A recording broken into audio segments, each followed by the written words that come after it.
আমি শাহাদাত হোসেন সেলিম, আমি 12 দলের মুখপাত্র। আমি এখানে উপদেষ্টা মহোদয়কে 12 দলের পক্ষ থেকে জানিয়েছি যে আমরা 2012 সাল থেকে 20 দল গঠন করার পর থেকে এবং 12 দল গঠন করার পর থেকে প্রতিটা ঘন্টা আমরা এই স্বৈরাচারের বিরুদ্ধে আন্দোলন করেছি। আমরা নিরলসভাবে পরিশ্রম করেছি, কষ্ট করেছি, আমরা বিভিন্নভাবে অবদান রেখেছি আন্দোলনে। আমরা এই ছাত্রদের আত্মত্যাগের আমরা কৃতজ্ঞতা প্রকাশ করেছি। আমরা পিজি হাসপাতালের নাম আবু সাইদের নামকরণ করার জন্য আমরা বলেছি। আমরা এই মুগ্ধকে স্মরণ করার জন্য আমরা উত্তরার নাম বদলিয়ে মুগ্ধনগর করার চেষ্টা আমরা বলেছি।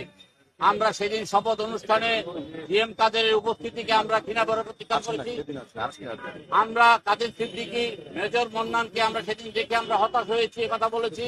এবং আজকেও যে আপনার জাতীয় পার্টিকে আমন্ত্রণ জানানো হয়েছে এই জিএম কাদের গং এই স্বৈরাচারী সরকারকে প্রলম্বিত করার জন্য, তারা যে ছলে বলে কলে কৌশলে জনগণের গণতন্ত্রকে হত্যা করেছে, আমরা তার কথা বলেছি।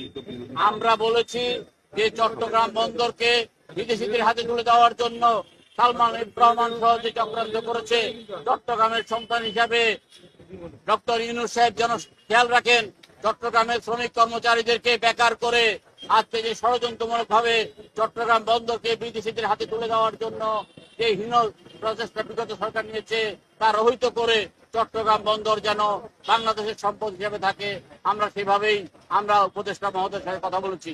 তিনি অত্যন্ত ধৈর্য সহকারে, অত্যন্ত আনন্দের চিত্তে তিনি আমাদেরকে ধন্যবাদ দিয়েছেন এবং তিনি এই কথাও বলেছেন যে আপনারা যে প্রশংসা করছেন আমাদের, এই প্রশংসা আমরা অনেকের মুখ থেকে শুনি না। আপনাদের এই প্রশংসা আমাদেরকে আরো শক্তিশালী করবে, আমাদেরকে আরো অনুপ্রাণিত করবে।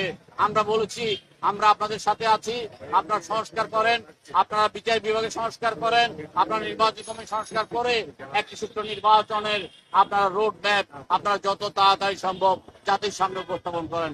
আপনাদের সকলকে ধন্যবাদ। আসসালামু আলাইকুম।